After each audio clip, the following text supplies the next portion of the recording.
بسم اللہ الرحمن الرحیم ان الحمد للہ والصلاة والسلام علی من لا نبی بعد اما بعد عقیدہ ختم نبوت کے بارے میں حدیث نمبر 127 بیان کی جا رہی ہے۔ یہ حدیث مبارکہ مصنف ابن ابی شیبہ جلد نمبر 7 صفحہ نمبر 444، راوی اس میں حضرت عبداللہ بن مالک حضرت مکحول رحمہ اللہ سے نقل فرماتے ہیں کہ حضرت عمر رضی اللہ تعالیٰ عنہ نے ایک یہودی سے سوال کیا تھا کہ تم بتاؤ کیا اللہ سبحانہ تعالیٰ نے محمد عربی صلی اللہ علیہ وسلم کو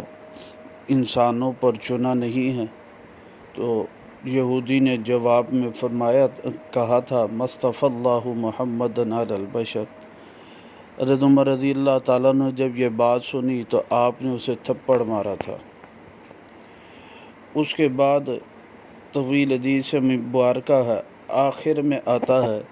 کہ نبی پاک صلی اللہ علیہ وسلم نے یہودی کو مخاطب کر کے فرمایا، یا یہودی انتم الاولون ونحن الآخرون السابقون یوم القیامہ۔ میں یہودی تم جان لو جی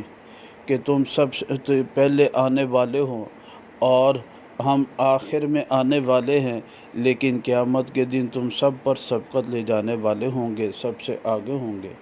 بلکہ یہ بھی فرمایا بے شک جنت جو ہے انبیاء پر حرام کی ہوگی حتیٰ ادخلہا، یہاں تک کہ میں داخل ہو جاؤں، اور یہ جنت تمام امتوں پر حرام کی ہوگی یہاں تک کہ سب سے پہلے میری امت داخل ہوگی۔